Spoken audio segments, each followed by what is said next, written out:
Las morgues son lugares donde la vida se detiene.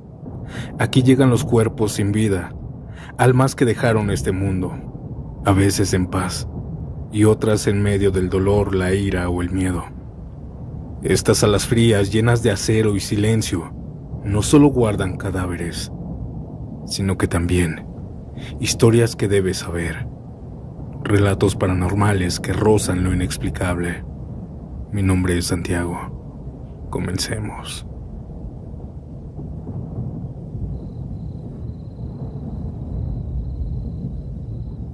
Trabajar en la morgue siempre fue algo que me fascinó.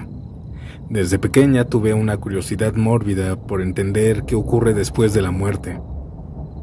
Pero nunca imaginé que esa curiosidad me llevaría a enfrentarme a algo que no podía explicar con la ciencia. Esto que les voy a contar ocurrió en el 2007, durante mi primer año como doctora forense, en un turno que marcaría mi vida para siempre. Era un martes, y pasaban unos minutos de las 2 de la mañana. Mi compañero, el doctor Sánchez, y yo estábamos revisando los reportes del día, cuando recibimos la notificación de un nuevo ingreso. Una mujer joven, encontrada en avanzado estado de descomposición. La encontraron en su departamento, según los vecinos. Llevaban 2 días sin verla, pero nadie sospechó nada, hasta que el olor, comenzó a impregnar el lugar. Declararon haber escuchado una fuerte discusión con su novio 2 noches antes, pero después de eso todo quedó en un silencio inquietante. Cuando el cuerpo llegó no pude evitar estremecerme. Era una mujer muy joven, en sus 20s, con múltiples signos de agresión física y, al parecer, abuso. La colocamos en la plancha y de inmediato noté algo peculiar. Su cuerpo estaba en una posición fetal, como si estuviera intentando protegerse hasta el último momento. Yo sabía que el rigor mortis podía hacer que los músculos se contrajeran, pero nunca había visto algo tan extremo. Ella estaba completamente rígida, más de lo que había presenciado en otros casos. El doctor Sánchez y yo intentamos enderezarla para iniciar la autopsia. Ambos jalábamos con cuidado, pero con fuerza. Sin embargo, no logramos ni siquiera separar sus brazos del torso. Era como si cada músculo se hubiese petrificado. Probamos de nuevo, esta vez intentando mover una mano, un dedo tan siquiera, pero nada cedía. Así lo estuvimos intentando como 20 o 30 minutos. Fue entonces cuando el doctor Sánchez, un hombre serio y de pocas palabras, se detuvo y me miró con una expresión que no olvidaré. «Oye, ¿crees en lo paranormal?», me preguntó. Solté una risa nerviosa. «No, doctor, soy una mujer de ciencia», le dije. Él asistió con una ligera sonrisa y me dijo que debería reconsiderarlo, que a veces los muertos no cooperan porque sus almas aún están asustadas. Me dijo que él ya había visto esto antes. Mi incredulidad debió reflejarse en mi rostro porque añadió: «Te voy a dar un consejo que me enseñaron hace años. Tienes que hablarle al cuerpo.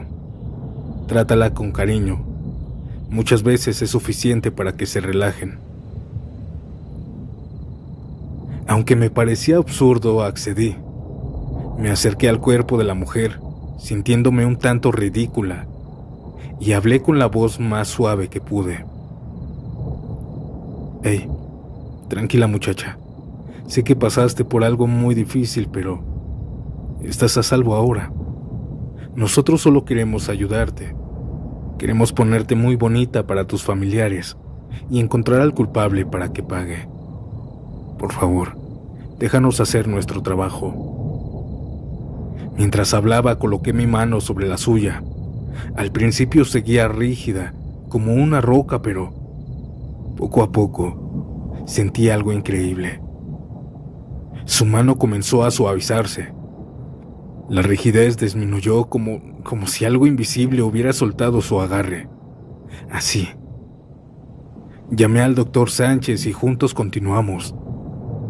Esta vez su cuerpo cedió con facilidad. Pudimos enderezarla y proceder con la autopsia sin más problemas.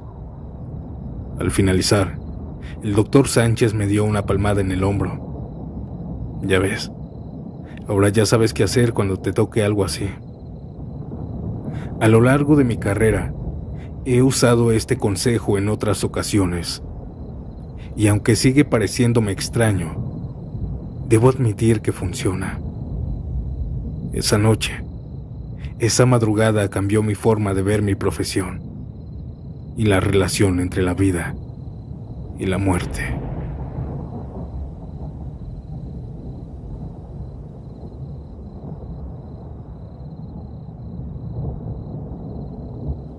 Desde pequeño siempre escuché las historias que mi tía contaba en su trabajo como médica forense. La mayoría eran impactantes, otras tristes, pero había una en particular que me heló la sangre cuando la narró. Era la única que, aunque trataba de explicar con lógica, jamás pudo olvidar. Una noche, mientras esperaba a que la chica de limpieza terminara de preparar la morgue para su turno, mi tía se sentó en una de las bancas de metal del largo pasillo del hospital. El lugar estaba desierto, apenas iluminado por luces fluorescentes que parpadeaban de vez en cuando. Ella se encontraba revisando su celular. Estaba contestando mensajes para distraerse, pero de repente sintió una presencia detrás de ella. Al levantar la vista vio a una niña pequeña de unos 6 años, con cabello castaño y piel clara. Llevaba puesto un conjunto rosa y había algo en su actitud que la hizo sonreír. La niña era carismática, despreocupada, como si nada la perturbara. ¿Tú trabajas aquí?, preguntó la niña balanceándose entre las bancas metálicas. Ella estaba acostándose, jugando entre las bancas, y luego sentándose de nuevo. Mi tía le dijo que sí, divertida por la espontaneidad de la niña. Sí, soy doctora y trabajo en la morgue. La niña abrió los ojos sorprendida. ¿Qué es eso? ¿Qué es la morgue? Es donde cuido a las personas que ya no están vivas, mi tía le dijo. La niña la miró con curiosidad, como si intentara entender lo que le decía, pero pronto cambió de tema, haciéndole preguntas sobre su trabajo, sobre ella, y preguntando cosas extrañas. Mientras hablaban, la pequeña continuaba jugando, moviéndose de un lado para otro entre las bancas. Fue entonces cuando mi tía notó algo extraño. La niña tenía una herida en la parte trasera de la cabeza, cerca de la nuca. Era profunda, aunque ya no sangraba. Mi tía le dijo que qué le había pasado ahí, un poco preocupada. La niña, despreocupada, respondió: me caí de la azotea mientras jugaba, pero ya no me duele. Ya estoy bien, ya me siento bien. Mi tía sintió un escalofrío al escuchar esto. La herida no parecía algo que pudiera ignorarse, pero la niña actuaba como si no le doliera. ¿Dónde están tus papás?, le preguntó mi tía. La niña señaló con su dedo hacia la entrada del hospital, por urgencias. Mi tía asumió que los padres la habían llevado al hospital para que revisaran su herida, y por alguna razón la pequeña había terminado paseándose por el pasillo. La niña seguía jugando y hablando con esa energía peculiar que la hacía parecer completamente sana. En un momento mi tía apartó la mirada para contestar rápidamente un mensaje a su celular. Fue solo un instante, pero cuando volvió la mirada, aquella niña ya no estaba. Confundida, se levantó y recorrió el pasillo. Era largo y no había forma de que la pequeña se hubiera ido sin que la viera. Buscó detrás de las bancas, por debajo, en los baños cercanos. Incluso asomó su cabeza hacia urgencias, pero no había rastro de ella.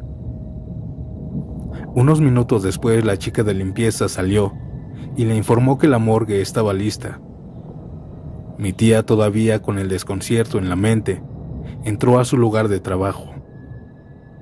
No había ningún caso pendiente, así que se preparó para esperar hasta que llegara algún cuerpo. y 5 minutos después, llegaron 2 camilleros empujando una camilla con el cuerpo pequeño envuelto en una sábana blanca. Ellos lo colocaron sobre la plancha y retiraron la sábana. En eso mi tía sintió que el mundo se detenía. Era la niña. Llevaba puesto el mismo conjunto rosa y tenía la misma herida en la parte trasera de la cabeza. ¿Qué pasó?, preguntó con la voz temblorosa. El camillero, ajeno a su estado, le explicó que la niña había fallecido aproximadamente 1 hora antes.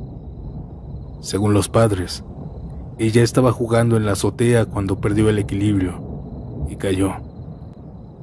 Habían intentado reanimarla, pero el golpe había sido demasiado fuerte. Mi tía, incapaz de procesar lo que estaba viendo, trató de explicar que había un error. Insistió que la pequeña niña estaba viva hace apenas unos minutos, jugando y hablando con ella en el pasillo. Pero cuando vio la expresión rara, extraña que la estaban viendo los camilleros, decidió callarse. Dijo que la había confundido con otra niña, aunque ella sabía que no era cierto. En la autopsia, mientras procedía, sintió todo el tiempo un nudo en la garganta y toda la sesión platicó con la niña, pues sabía que le gustaba hablar. En el fondo ella estaba asustada. Sabía lo que había visto, había hablado con esa pequeña, había sentido su energía, su alegría y su curiosidad. Y aunque nunca volvió a compartir la historia con nadie más, siempre me la contó con el mismo tono, entre incredulidad y miedo. Audiencia, buenas noches. Antes de pasar al siguiente relato, si les está gustando mi contenido, deja tu like y comenta ¿a qué hora te atreves a sumergirte a estas historias de terror? Ahora, sin más interrupciones, continuemos con la siguiente historia. ¿Están listos? Entonces adentrémonos a pactos siniestros.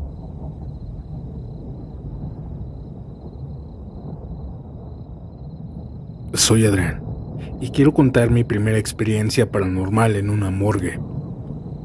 Era mi primera noche cubriendo un turno en la morgue como pasante de medicina. El doctor a cargo, un hombre robusto con una sonrisa bonachona, me tranquilizó antes de salir. Me dijo que no me preocupara, que no tenía que hacer nada, solamente que me quedara ahí vigilando. Esa era la orden. Él solamente se iría 1 hora a comer. A todas estas órdenes asentí, intentando ocultar mi nerviosismo, mi miedo. La morgue era un lugar que siempre me había dado miedo y había respetado, pero nunca me había sentido del todo cómodo con ella, especialmente de noche y solo. Las frías paredes metálicas y el zumbido constante de las luces fluorescentes creaban una atmósfera inquietante. Poco después de que el doctor saliera, la morgue quedó en absoluto silencio, salvo por el ruido ocasional del refrigerador de los cajones metálicos donde guardan los cuerpos. Esa ocasión revisé mi reloj, 11:45 de la noche. Me senté en una silla con rueditas y traté de distraerme revisando algunos apuntes de clase. Pero algo en el ambiente no me dejaba concentrarme. Aproximadamente a la medianoche, escuché algo que me heló la sangre. Una voz. Era tenue, como si alguien estuviera hablando en susurros. Me incorporé de golpe tratando de localizar el origen del sonido. Pensé que tal vez alguien estaba caminando por el pasillo, así que me asomé. Pero no había nadie. Todo estaba vacío. Regresé a la silla, intentando convencerme de que tal vez fue mi imaginación. Pero entonces lo escuché de nuevo.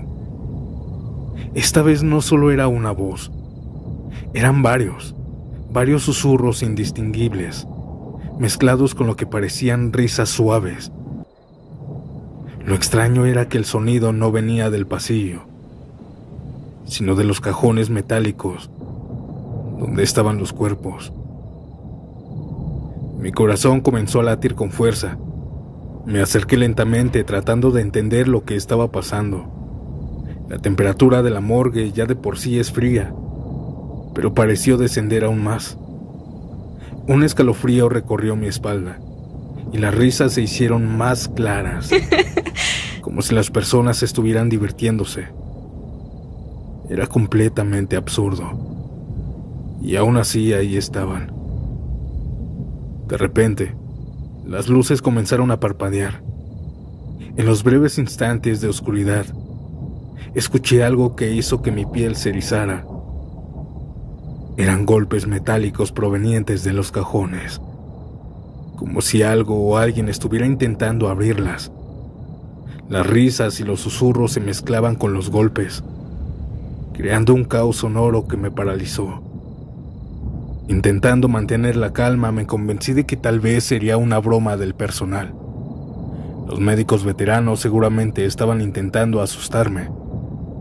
Con esa idea en mente, me armé de valor y caminé hacia el cajón de donde parecía provenir la voz más clara. Era la voz de una mujer que también se estaba riendo. Muy graciosos, ¿verdad?, dije en voz alta, aunque mi tono temblaba. Abrí el cajón con cuidado. Dentro ahí había un cuerpo femenino envuelto en una bolsa negra. Por un instante no pasó nada, y luego escuché la risa otra vez.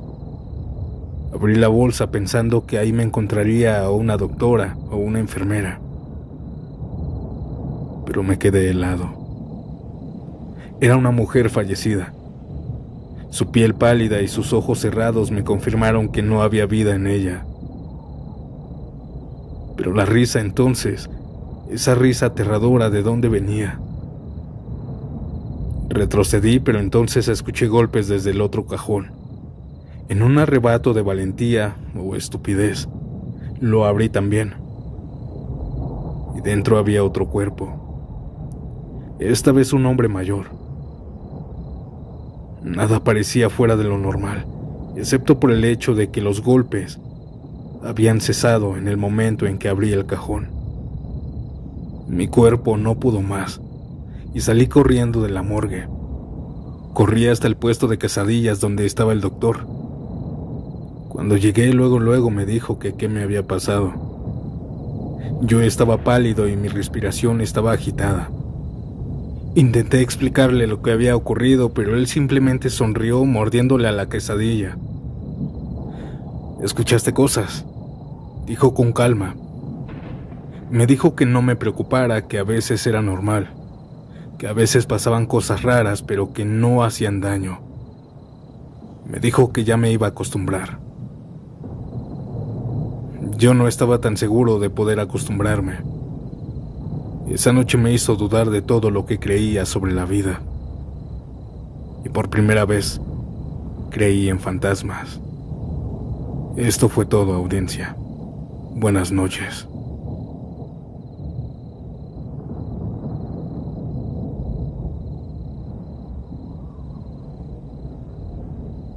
Hola, me llamo Laura, y hace algunos años salí con un médico forense, de esos que trabajan en las morgues con muertos. En serio, yo no sé qué estaba pensando, pero en su momento me pareció interesante, algo diferente. Él era guapo, serio y tenía un aire de misterio que me llamaba la atención. Bueno, un día fuimos a cenar a un restaurante en el malecón, súper romántico todo, y entre la plática, no sé por qué se me ocurrió preguntarle algo medio de broma. Oye, ¿nunca te ha pasado algo paranormal en el trabajo? Pensé que él iba a reírse, que iba a decir algo como, no, todo tiene una explicación lógica. Pero no. En vez de eso me vio serio. Dejó su copa de vino y me dijo, sí, claro que me han pasado cosas, y muchas. Ahí sentí como si me recorriera un escalofrío. Le pregunté que me dijera una cosa nada más. y él empezó a contarme todo. Me dijo que en las morgues es normal escuchar cosas raras, que a veces se oyen susurros, pasos, golpes en los cajones donde están los cuerpos, incluso risas. ¿Te imaginas estar ahí escuchando risas? Yo ya estaba como que, mejor cambiemos de tema, pero él seguía tan tranquilo como si nada. Lo de los susurros y las risas es lo más común, me dijo, pero hay cosas que de verdad te dejan helado. Y yo, que soy bien curiosa, le pregunté que qué cosas. Él me comenzó a contar algo que nunca va a olvidar. Me dijo que una madrugada estaba con un compañero lavando el cuerpo de una mujer que había llegado esa misma noche. Era como la 1 de la mañana y de repente se fue la luz en la morgue. Todo quedó a oscuras. Me contó que no se asustaron al principio porque era común que fallara la electricidad en ese hospital. Entonces, para seguir trabajando, sacó una linterna de pilas que llevaba siempre con él. La prendió. Y escuchen esto. Cuando la luz iluminó a su compañero, vio que detrás de él estaba la mujer que estaban lavando. Sí, la misma mujer que estaba ahí, en la plancha sin vida. Me dijo que la vio clarito, parada, desnuda, con el cabello mojado, justo como estaba en la mesa. Obviamente yo estaba boquiabierta. Le pregunté que qué hicieron. Me dijo que él se quedó completamente paralizado, que la linterna se le cayó de las manos del puro susto, y cuando la recogió, la luz iluminó los pies de la mujer en el suelo. Los pies estaban ahí. Le pregunté que después qué había pasado, casi sin respiración. Me dijo que cuando levantó la linterna para alumbrar su cara, ya no había nadie. Me contó que no pudo hablar, que se quedó mudo, totalmente bloqueado. Su compañero nunca se dio cuenta de nada y terminó el trabajo solo. Pero después, cuando salieron, le contó lo que había visto. Su compañero, por supuesto, no le creyó. Dijo que tal vez era el cansancio. Sin embargo, me contó que él sabe lo que vio. Audiencia, les juro que después de esa cena me quedé pensando en eso, una semana sin exagerar. Hasta tuve pesadillas. Respeto a los médicos forenses, pues todo eso ha de ser fuerte para ellos. Quizá vivir todo eso todos los días ha de ser sumamente aterrador. No sé si estaba siendo sincero o quería impresionarme, pero les digo algo. Esa historia me quitó el sueño por varios días. Audiencia, muy buenas noches, sean bienvenidos y bienvenidas a Pactos Siniestros. Como ya vieron en el título, hoy estaremos abordando experiencias paranormales de personas que trabajan en construcción. Así que si te interesa el tema, si quieres saber qué cosas aterradoras han visto, quédense, apaguen las luces, pónganse cómodos y olvídense un momento del estrés y adéntrate conmigo a Pactos Siniestros.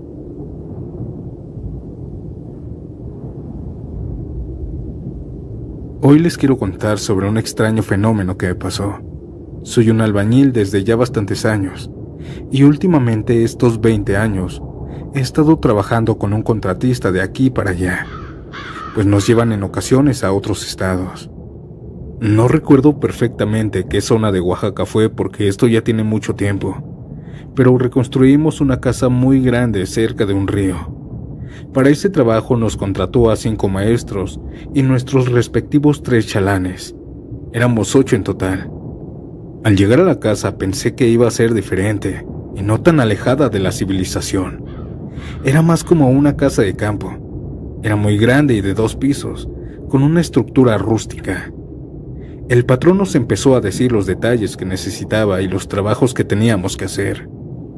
A uno les tocó remodelar el baño, a otros arriba y abajo, y a mí, a mi chalán, nos tocó afuera. Teníamos que pegar una barda de tabiques que ya estaba derrumbada. Todos ese mismo martes comenzamos a trabajar. Teníamos 2 semanas para terminar, pues nos íbamos a quedar aquí, y era buena idea, pues íbamos a trabajar desde las 7 de la mañana a 10 u 11 de la noche. El primer día terminamos todos muy cansados. Ya llegando las 11 de la noche, nos hicimos de cenar, y mientras estábamos comiendo en la mesa, escuchamos claramente cómo alguien caminaba en la parte de arriba. Nos quedamos viendo todos con el bocado en la boca. Cuando esos pasos pasaron por en medio, la lámpara comenzó a moverse. Nadie habló por esos 10 segundos. Así solitos los pasos se dejaron de escuchar. Después de eso nos reímos y algo incómodos nos fuimos a acostar. La mayoría nos acostamos en el piso. Al día siguiente despertamos a las 6:30 y comenzamos a trabajar. Yo con mi chalán, el Sergio, estuvimos platicando y trabajando hasta las 10. Pero los maestros nos pusimos de acuerdo para trabajar hasta medianoche, pues yo quería colar las traves de las bardas que había levantado. Así que comenzamos a preparar la revoltura. Pero ya estando todo preparado, el agua se terminó. La verdad no era raro. El patrón nos dijo que esto sucedería, y como la revoltura ya estaba remojada, no nos quedó de otra que acarrear agua del río, ese río que estaba a 2 minutos caminando. Nosotros mandamos a los chalanes. Dieron la primera vuelta y comenzaron a echarle agua a la revoltura, mientras yo y Ulises la revolvíamos. Ellos se fueron a la segunda vuelta y a la tercera que llegaron los chalanes. Nosotros estábamos tomando coca y platicando. Vi mi reloj y marcaban las 11 de la noche. Les dije a los maestros que le ayudáramos a los chalanes, pues ya casi sería medianoche. Cada uno agarró 2 botes y nos aproximamos al río. Ahí ya estando los 8 en la orilla, nos quedamos unos segundos mirando lo bonito que se veía el agua. Al estar llenando el segundo bote, Sergio y otro chalán hablaron. Güey, oye, ¿qué es eso? Cuando volteé, en la oscuridad estaba dibujada la silueta de un vestido blanco, justo en medio del río. Todos nos quedamos como queriendo encontrarle alguna forma, pero era como neblina en forma humana. Aquella cosa venía acercándose en la oscuridad, flotando en el río. Todos cargamos nuestros botes y antes de dar la vuelta para irnos, escuchamos ese escalofriante grito. A todos sin duda se nos erizó la piel y se nos aceleró el corazón. Un chalán sí se echó a correr, pero nosotros salimos cargando nuestros botes de agua. A tan solo algunos pasos de alejarnos, nuevamente en la oscuridad, flotó otro lamento.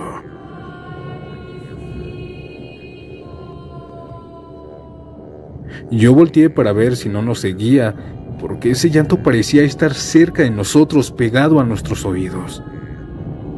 Pero solo vi las caras de susto de mis compañeros. Al tercer grito pudimos escucharla ya retirada, pero aún así calaba ese grito en los huesos.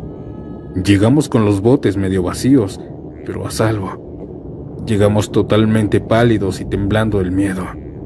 Platicamos sobre eso mientras estábamos revolviendo, y ya después colando se nos medio quitó el miedo. Comenzamos a reírnos y a hacernos chistes tontos. El tachala ya en el ambiente nos dijo que le hubiera dicho que no llorara, que él le hacía otros nuevos y más bonitos. Todos nos comenzamos a burlar, porque él fue el primero en salir corriendo sin sus botes. Esa noche terminamos por ahí de la 1 de la mañana. Nos dormimos y ya despertamos a las 7. Todo el día estuvimos trabajando, yo ya encargándome de otra barda y otros en lo suyo. Durante 3 días estuvo normal, sin fenómenos paranormales. Pero ya el lunes, cuando entró la noche, a las 11, nos reunimos para comer. Esa ocasión nos preparamos unos huevos con jamón para cenar y ya estando comiendo, otra vez escuchamos esos pasos arriba en los cuartos. Solo que ahora parecían de tacones. Escuchamos cómo el sonido nació de una habitación del fondo y aquella cosa caminó por todo el largo del pasillo, llegando a las escaleras. Nosotros nerviosos nos quedamos viendo, y yo le dije al Tachala que fuera a revisar y que al día siguiente no lo pondríamos a trabajar. Él aceptó muy sonriente y nos ganó la risa. Pero las risas se apagaron cuando escuchamos el paso de esa mujer tocar el primer escalón, seguido de otro y otro, hasta que aquella cosa comenzó a bajar rápidamente las escaleras. El Cocas, Sergio, el Tachala, todos nos paramos de la mesa y nos arrinconamos como niños chiquitos. Todos esperábamos a que algo aterrador bajara de perfil. Sin embargo, solo fue el aterrador sonido, pues nadie se vio cuando los tacones ya estaban abajo. Esa noche fue la última que nos quedamos ahí. Ya habíamos cobrado nuestra semana y mejor optamos por caminar media hora para llegar al centro y pagar una posada. Aunque nos costó otra semana más trabajar ahí en las mañanas y tardes, jamás presenciamos nuevamente otros fantasmas. Esto es todo, comunidad. Me encanta escuchar tus relatos mientras trabajo en la obra. Gracias por su atención.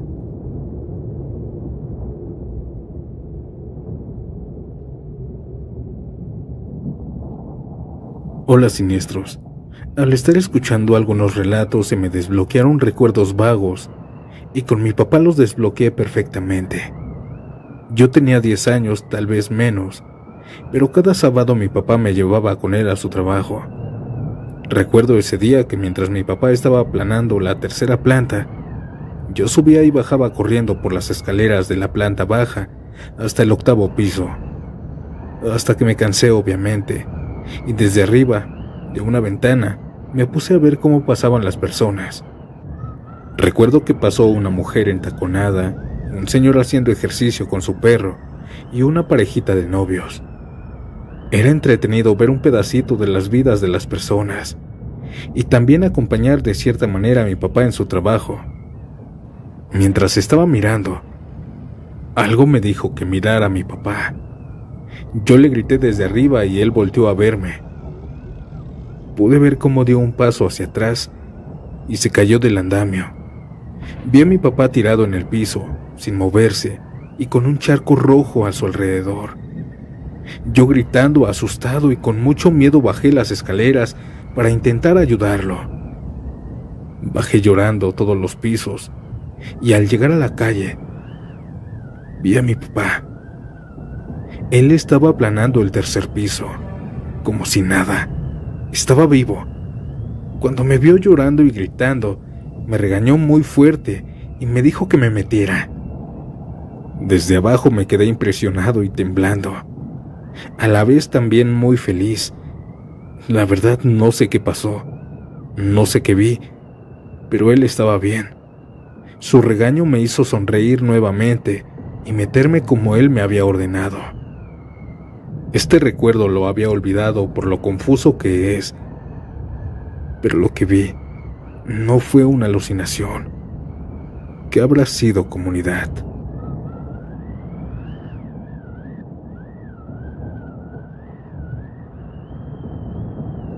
Mi nombre es Adolfo. Te escribo desde el centro de la ciudad. En las obras hay una leyenda que dice que sacrifican personas en las construcciones. Es por ello que quiero contarles una historia que hace rato me contó mi abuelo y hoy quiero compartirla con la comunidad. Durante los 4 años de edificación del famoso Estadio Azteca, mi abuelo fue uno de los maestros que trabajaron en la construcción. Era una construcción muy grande, por lo que habían muchos obreros, plomeros, herreros, albañiles, también arquitectos e ingenieros. Mi abuelo era muy amiguero, por lo que rápidamente se hizo muy amigo de 8 trabajadores, entre maestros y chalanes. En los primeros días de la edificación, vio a un hombre llegar en un bochito azul, vestido de un traje muy fino y costoso. El hombre se bajó y comenzó a preguntar a cada uno de los trabajadores con quiénes vivían y dónde. Cuando llegaron hasta mi abuelo, él se negó a contarles, pues pensó que esa información no era relevante. Enseguida el hombre de traje lo sacó de la obra y lo corrió. Por suerte el señor Orlando, uno de los maestros, lo vio y abogó por él. El señor del traje le preguntó que si sabía leer y escribir como mínimo. Mi abuelo le contestó que sí, aunque no era cierto. El hombre de traje, con una voz burlona, le dijo que estaba bien, que se quedara, que de algo le iba a servir. El señor regresó a su carro y antes de irse, le gritó a uno de los dirigentes que necesitaban 200 más. Le dijo que le pasara las listas. Semanas más tarde, había notado mi abuelo que 2 de sus amigos de la construcción ya no fueron. Cuando él preguntaba que qué les había pasado, solo le contestaban que no todos son para ese trabajo. Mi abuelo se enojaba, pues no pensaba que hubieran renunciado. La mayoría de ellos necesitaban con urgencia el dinero y además eran muy experimentados. Un día, cuando llegó a trabajar, se pusieron duro con él. Se había dado cuenta que le estaban cargando la mano a él y a 4 compañeros más. Ese día era muy caluroso. Ya no podía cargar ni un bulto más de cemento. Pero sabía que ese sábado iban a pagar, por lo que no le importó y siguió trabajando dando el 100. Uno de sus compañeros, llamado Isidro, cayó desmayado. Lo pudo ver desde el otro lado de la construcción. Uno de los ingenieros y otras personas más estuvieron a punto de meterlo a un encajonamiento para después echarle la mezcla. Todos se quedaron como si nada y se alejaron. Por la tarde, le dijeron a mi abuelo que se quedara a terminar los cimientos, o si no lo iban a despedir.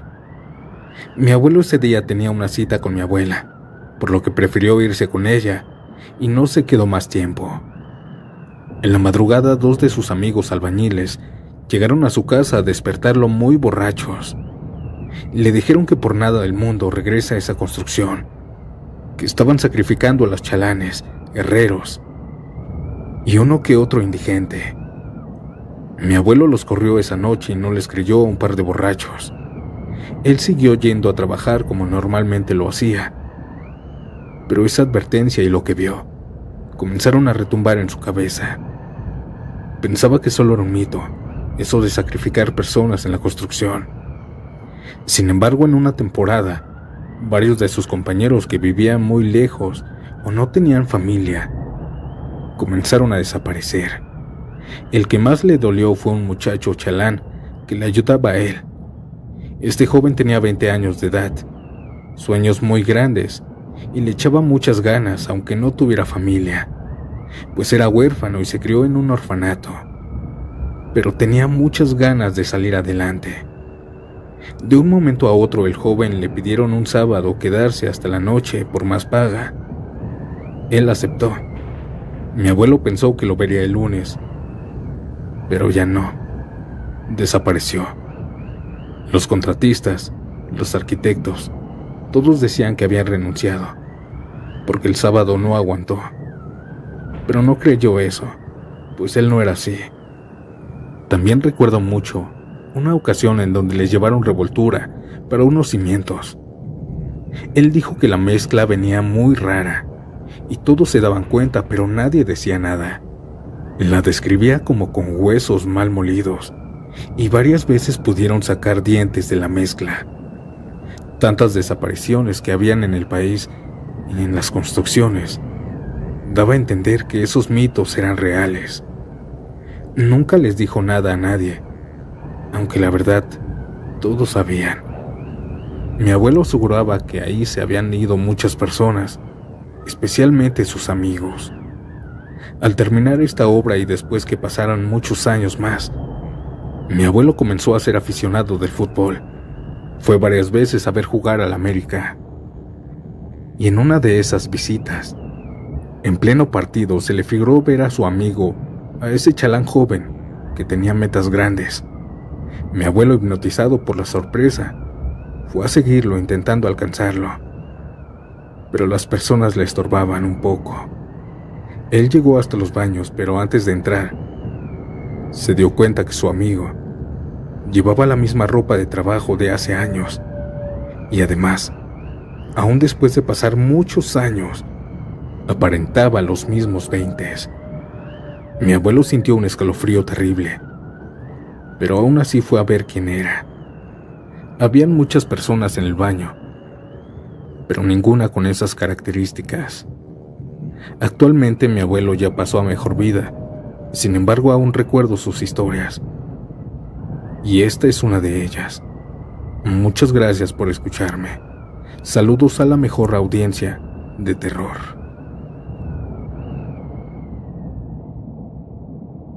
Antes de continuar, si disfrutas de mi contenido, deja tu like, suscríbete y dime, ¿a qué hora te atreves a escuchar estas macabras historias? Ahora, sin más interrupciones, continuemos.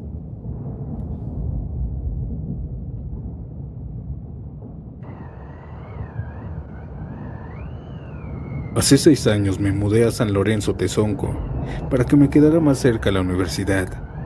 También afortunadamente conseguí un trabajo en una construcción como chalán. Yo le sé algo, pues nací en las construcciones. Mi abuelo, mis tíos y mi papá siempre me han llevado a trabajar con ellos. Yo ya llevaba varios días trabajando con el maestro.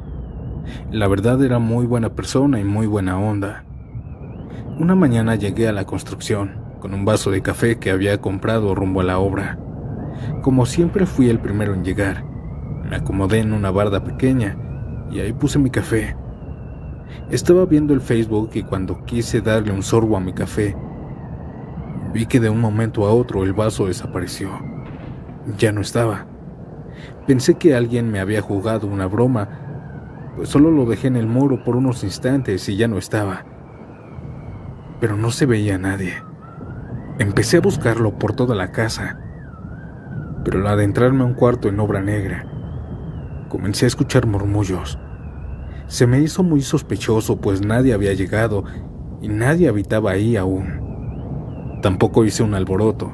Supuse que en el transcurso del día lo encontraría, solo que tal vez había olvidado dónde lo había dejado. Cuando estaba por irme del cuarto, los susurros volvieron a escucharse. Se escuchaban varias personas grandes hablando en el patio trasero. Pero al llegar al patio, extrañamente escuché la voz de unos niños. Busqué a cualquiera que pudiera estar ahí, pero estaba solo.